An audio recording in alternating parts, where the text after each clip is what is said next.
बिस्मिल्लाहिर्रहमानिर्रहीम।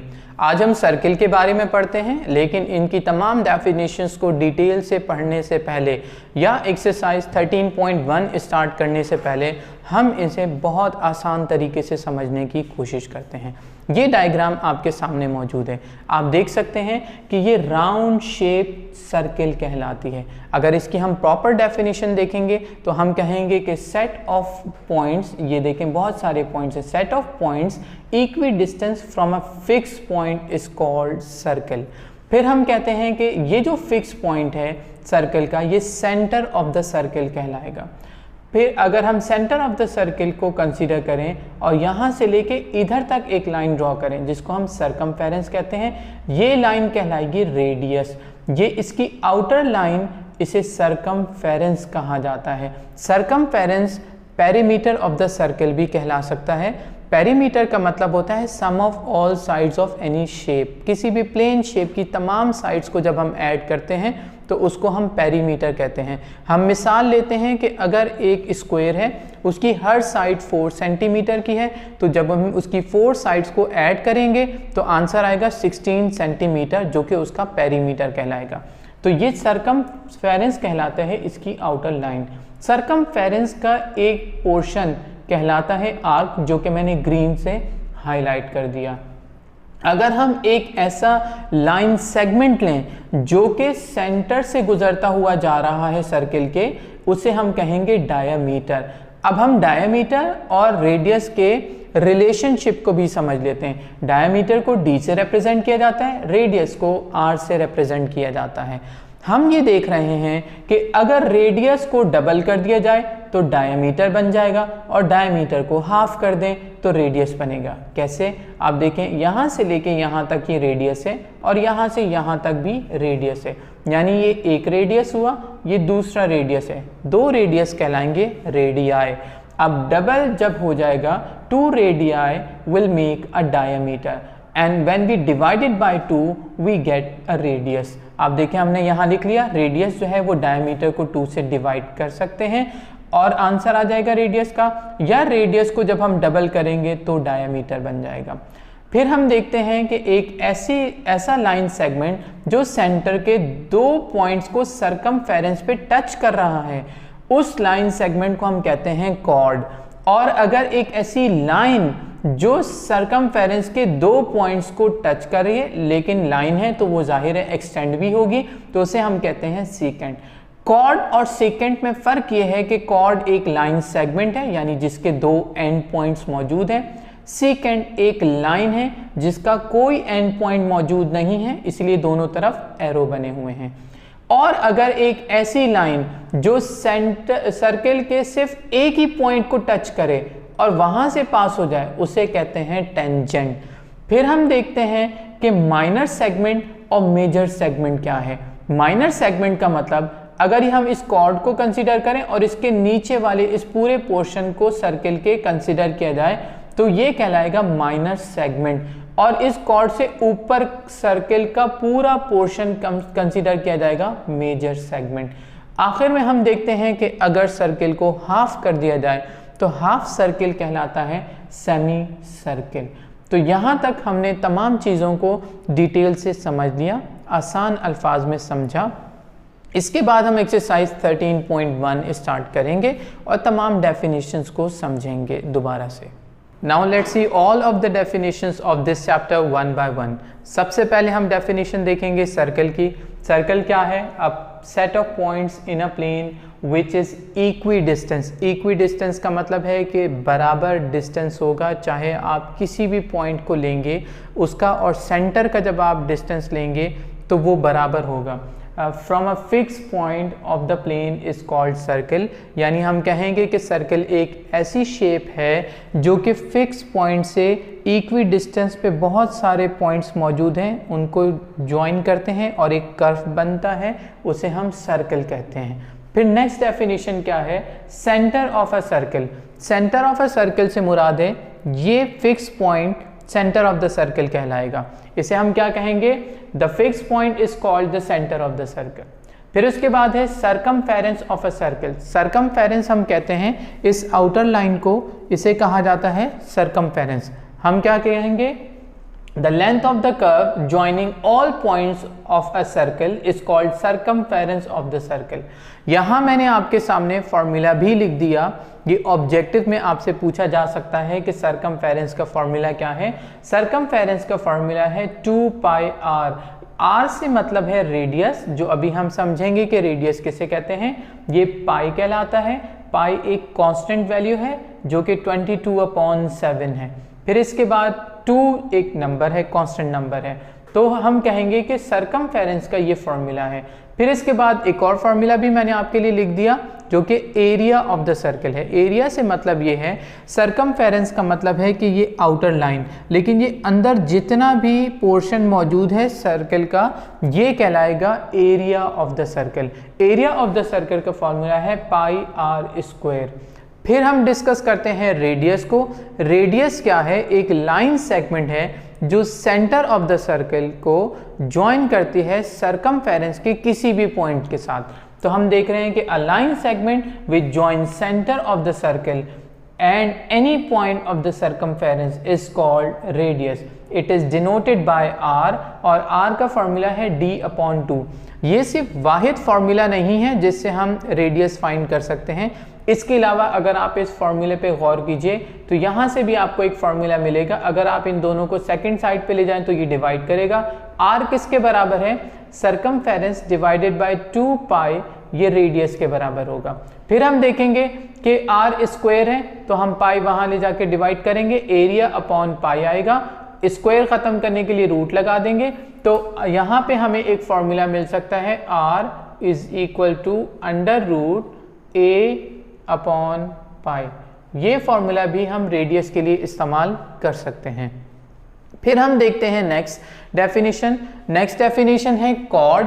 कॉर्ड क्या है, a line segment whose end points are any 2 points of the circumference is called chord. यानी ये एक लाइन सेगमेंट है, ये इसका पहला एंड पॉइंट है, ये इसका दूसरा एंड पॉइंट है, और ये पहला और दूसरा एंड पॉइंट जो है ये सरकमफेरेंस के 2 पॉइंट हैं, इन्हें हम कॉर्ड कहते हैं। इसके बाद हम कहेंगे सीकेंट। सीकेंट क्या है, एक ऐसी लाइन जो कि सरकमफेरेंस के 2 पॉइंट्स को टच करती हुई गुजरती है, उसे हम सीकेंट कहेंगे। अब यानी a line which touches any 2 points of the circumference is called secant. फिर है डायामीटर। डायामीटर क्या है, एक ऐसा कॉर्ड जो सेंटर से गुजर जाए तो उसको डायामीटर कहा जाता है। डायामीटर क्या है, रेडियस को जब हम डबल करते हैं तो डायामीटर बनता है। जब आपसे पेपर में डेफिनेशन पूछी जाएगी तो आप डेफिनेशन के साथ उसकी फिगर भी बनाएंगे। जब आप डायग्राम बनाएंगे तो आप उतना ही पोर्शन बनाएंगे जितना रिक्वायर्ड है। फॉर एग्जाम्पल आपसे पूछा गया कि व्हाट इज डायामीटर, आप डायामीटर की डेफिनेशन लिखेंगे, उसका फॉर्मूला लिखेंगे, फिर आप सर्कल बना के सिर्फ और सिर्फ डायमीटर को ही ड्रॉ करेंगे, रेडियस, सेंटर, सीकेंट या कॉर्ड को मेंशन नहीं करेंगे और लिख देंगे कि PQ is a diameter.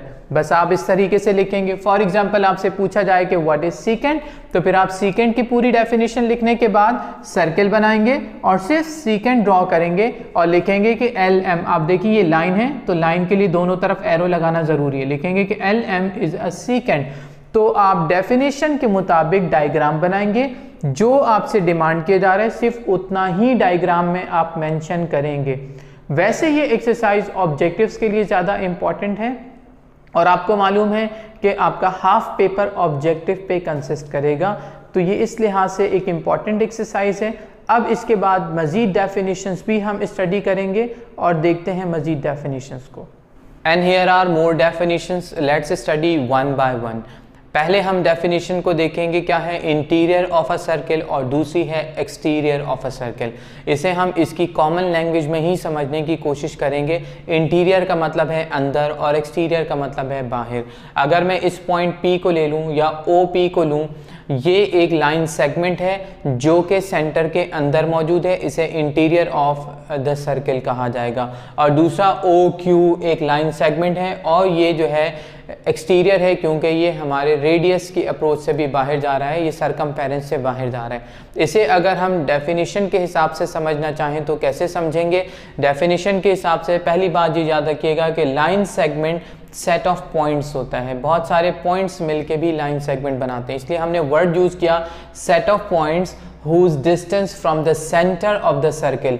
Set of points है जिसका सेंटर ऑफ द सर्कल से डिस्टेंस जो है is less then its radius, उसके रेडियस यानी सरकमफेरेंस को टच नहीं करा, पीछे रेडियस से कम है, is called interior of the circle. उसे हम क्या कहेंगे? सर्कल का इंटीरियर है। फिर हम सर्कल के एक्सटीरियर के लिए इसी डेफिनेशन को इसी वर्ड्स के साथ रिपीट करेंगे, बस सिर्फ लेस देन की जगह हम लिख देंगे more than. Set of points whose distance from the centre of the circle is more than its radius is called exterior of a circle. अगर हम कहेंगे कि ये डेफिनेशन बहुत आसान थी तो बिल्कुल ठीक बात होगी। अब अगली डेफिनेशन को समझते हैं। अगली डेफिनेशन क्या है? Arc of a circle. Arc किसे कहा जाता है? जो सरकमफेरेंस का एक पोर्शन है, या हम कह सकते हैं एक पार्ट है, या हम कह सकते हैं कि सबसेट है, वो आर्क कहलाता है। यही लिखा हुआ है, एनी पोर्शन और पार्ट और subset of a circumference is called arc of a circle, यानी हम उसे आर्क कहेंगे। अगर आप इसे समझना चाहते हैं तो ये आपके सामने मौजूद है। आप देखें ए बी जो है वो एक आर्क है, और आर्क को ऐसे लिखा जाता है ए बी और ऊपर एक छोटा सा आर्क बनाएंगे, इज एन आर्क। आप इस तरह इसको डिफाइन भी कर सकते हैं, फर्दर एक्सप्लेनेशन भी दे सकते हैं। फिर इसके बाद नेक्स्ट डेफिनेशन है सेमी सर्कल। सेमी सर्कल क्या है? हाफ सर्कल को सेमी सर्कल कहते हैं। ये तो बहुत आसान डेफिनेशन हो गई, half circle is called semi circle.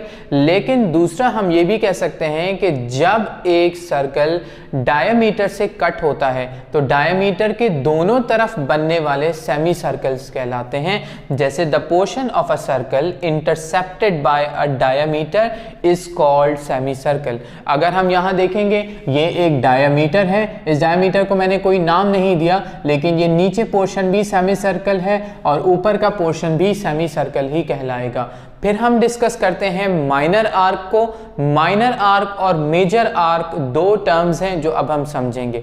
अगर हमारा आर्क, ये आपने आर्क को समझा, जैसे ये ए बी एक आर्क है, अगर आर्क जो है वो सेमी सर्कल से छोटा होगा तो उसे माइनर आर्क कहेंगे, और अगर आर्क सेमी सर्कल से भी ज़्यादा बड़ा हो जाएगा, एक्सटेंड हो जाएगा, तो उसे हम मेजर आर्क कहेंगे।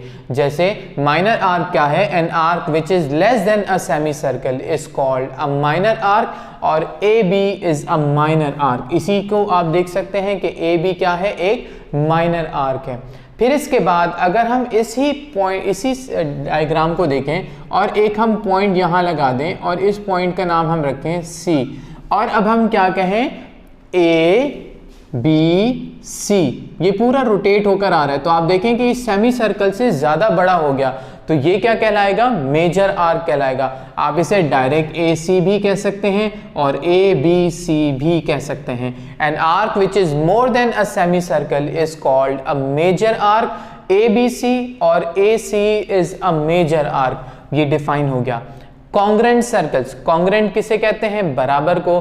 दो सर्कल आपस में कब बराबर होंगे? जब उनके रेडियाई आपस में बराबर होंगे। तो अगर मैं कहूं कि एक सर्कल का रेडियस 3 सेंटीमीटर, दूसरे सर्कल का रेडियस भी 3 सेंटीमीटर, तो ये दोनों सर्कल्स आपस में बराबर हो जाएंगे। Two circles are said to be congruent if their radii are equal। Radii plural है किसका? रेडियस का।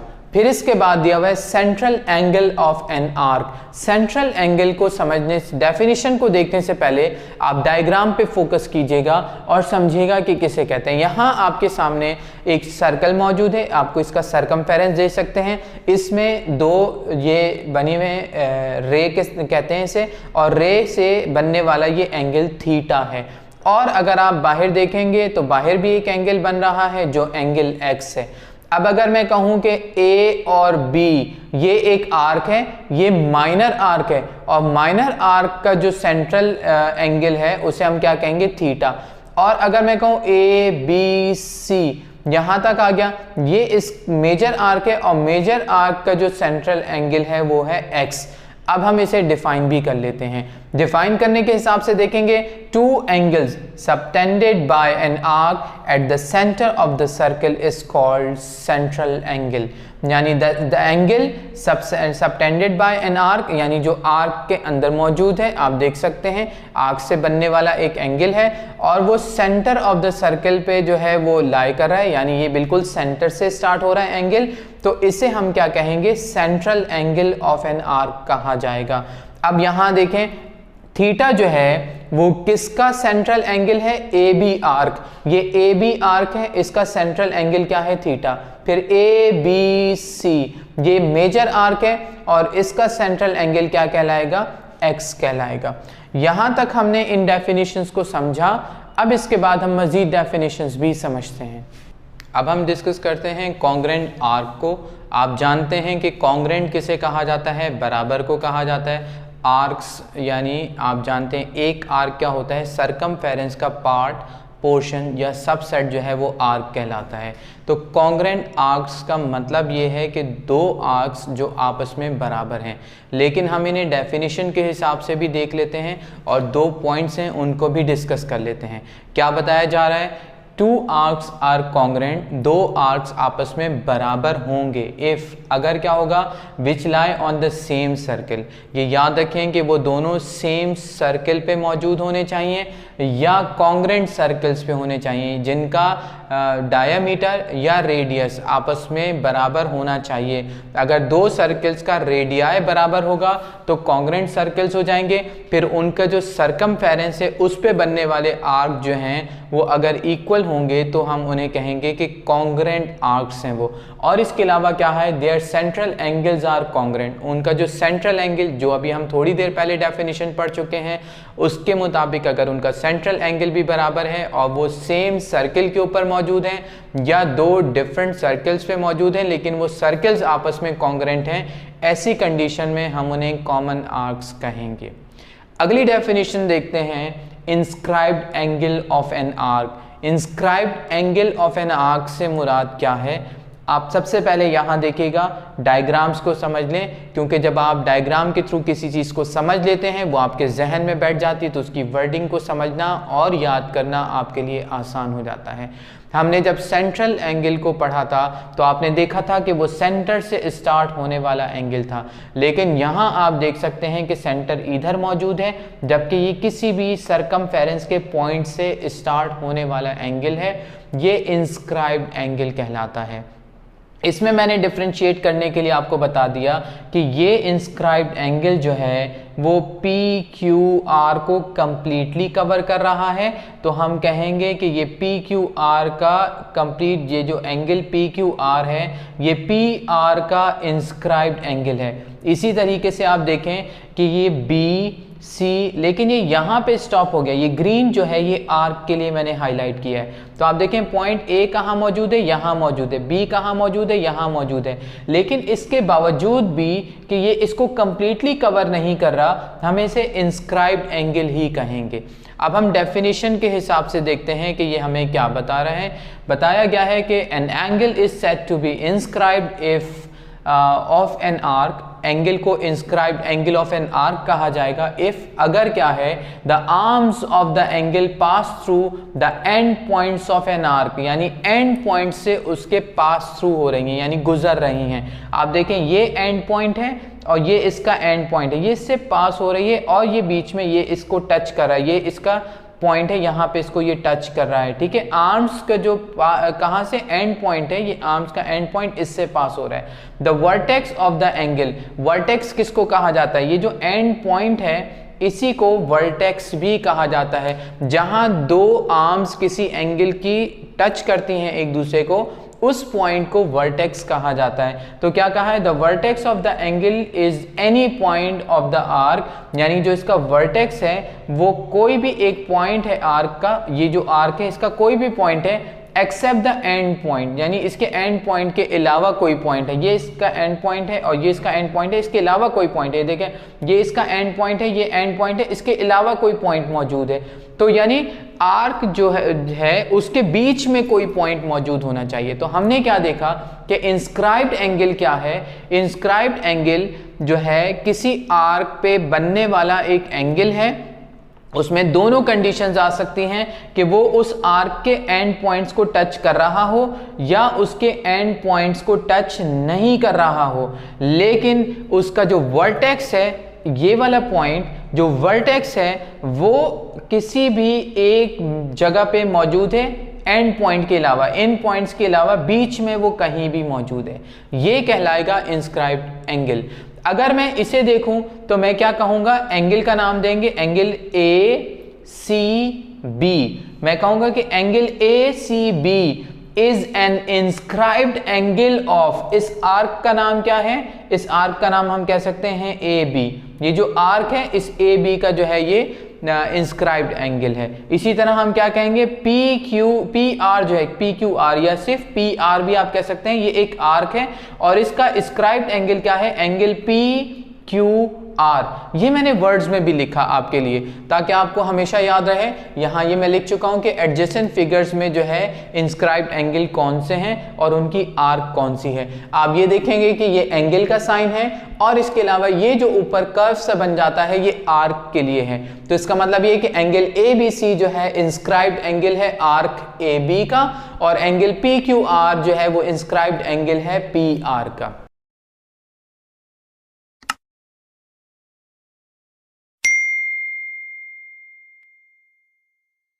अब हम डिस्कस करते हैं टेंजेंट को।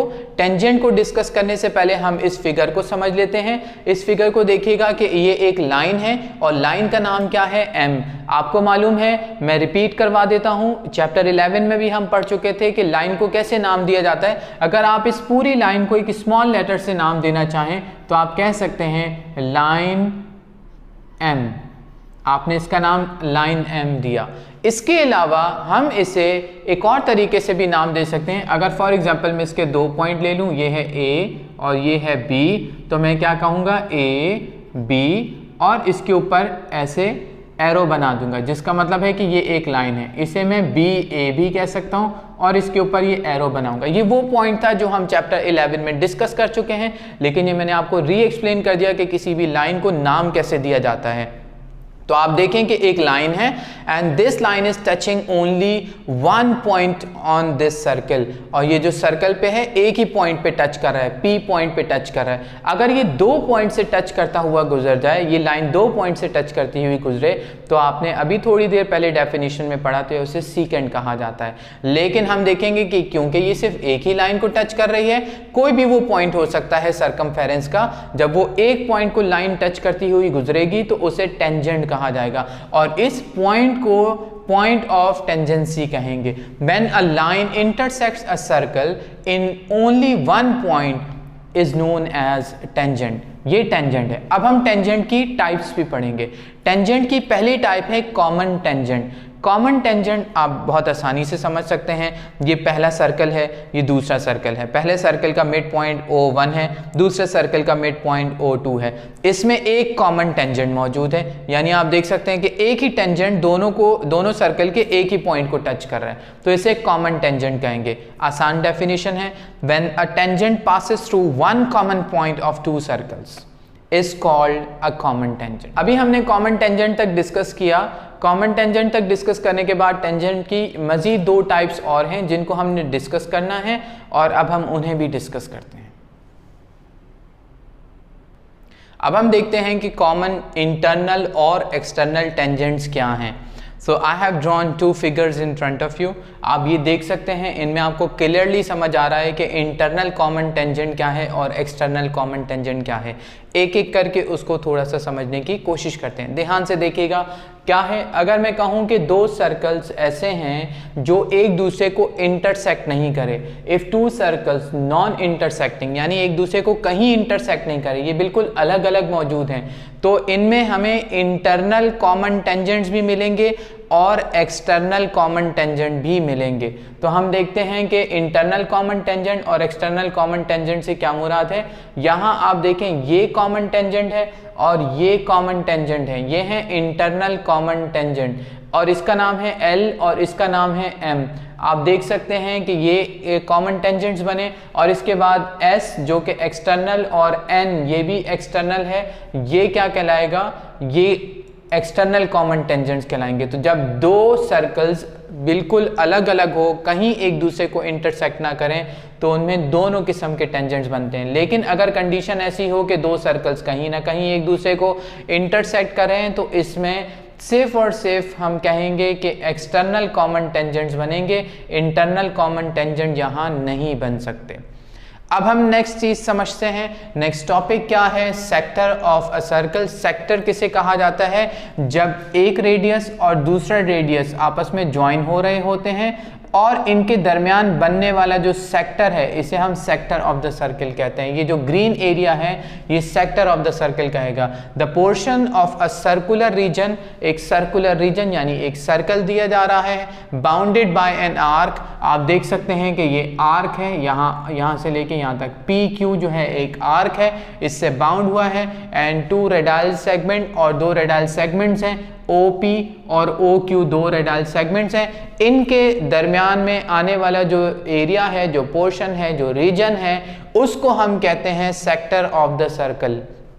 फिर है सेगमेंट ऑफ अ सर्कल, या आप कहें सेगमेंट्स ऑफ अ सर्कल, दोनों कह सकते हैं। अगर हम एक कॉर्ड देखते हैं, ये एक कॉर्ड है और कॉर्ड ने सर्कल को दो पोर्शंस में डिवाइड कर दिया, ये इससे ऊपर माइनर सेगमेंट कहलाएगा और नीचे वाला पोर्शन मेजर सेगमेंट कहलाएगा। डेफिनेशन आसानी से पढ़ लेते हैं। A chord of a circular region divides it into two parts, the parts are called minor segment and major segment of the circle. इसके बाद मजीद 3 डेफिनेशन समझेंगे और फिर हमारा पार्ट 1 कंप्लीट हो जाएगा। Circum circle of a triangle, objective के लिए इस डायग्राम का हर पार्ट इम्पॉर्टेंट है। हम ये देखेंगे कि ये जो सर्कम सर्कल है ये क्या है। सर्कम सर्कल एक ऐसा सर्कल है जो किसी ट्रायंगल के 3 वर्टेसेस को टच करता हुआ गुजरता है। जब हम सर्कम सर्कल की बात करते हैं तो इसमें बनने वाला रेडियस सर्कम रेडियस कहलाएगा और इसका सेंटर सर्कम सेंटर कहलाएगा। जो आपको मैंने अभी बात समझाई उसी तरीके से इसको लिखा हुआ है। देखें क्या लिखा हुआ है कि a circle which passes through the 3 vertices of a triangle is called the circum circle of a triangle. अगर एक है तो उसे वर्टेक्स कहा जाता है, ज़्यादा हैं तो वर्टेसेस कहेंगे, और यानी इसका मतलब 3 है तो 3 से गुजरता हुआ ये जा रहा है। अब आप इसके बाद नेक्स्ट डेफिनेशन समझेंगे जो है inscribed circle of a triangle. अब इसकी डायग्राम भी आपको समझा रही है कि ये एक सर्कल है। अगर एक ट्रायंगल सर्कल के 3 पॉइंट्स को टच करे तो उसे हम कहेंगे इंस्क्राइब्ड सर्कल। ऐसे सर्कल में बनने वाला रेडियस कहलाएगा इन रेडियस और इसका सेंटर कहलाएगा इन सेंटर, जिसे हम I से डिनोट करते हैं। अब इसकी डेफिनेशन देख लेते हैं। A circle which touches all the 3 sides of a triangle is called the inscribed circle of the triangle. इसके बाद अब हम लास्ट डेफिनेशन को समझते हैं। Now let's discuss the last definition, inscribed circle. Definition को ही पढ़ते जाएंगे वर्ड बाय वर्ड और उसके हिसाब से ही हम इस डायग्राम को एक्सप्लेन करेंगे। फिगर को ध्यान से देखिएगा। A circle which touches one side of a triangle externally. अब आप देखें कि ये एक सर्कल है जो कि ट्रायंगल के एक्सटर्नली वन साइड को, ये एक्सटर्नल साइड है, इसकी वन साइड को टच कर रहा है। एंड द अदर 2 साइड्स, और जो अदर 2 साइड्स प्रोड्यूस्ड हैं उन्हें इंटरनली टच कर रहा है। इसे कहा जाता है स्क्राइब्ड सर्कल। स्क्राइब्ड सर्कल जो है उसके मुताबिक हम इसके रेडियस को कहेंगे ई रेडियस और इसके सेंटर को कहा जाएगा ई सेंटर।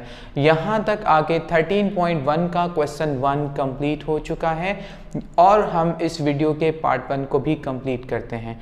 इसके बाद पार्ट 2 हम स्टार्ट करेंगे। अगली वीडियो का इंतज़ार कीजिएगा। तब तक मुझे अपनी दुआओं में याद रखिएगा। खुश व खुर्रम रहें। अल्लाह हाफ़िज़।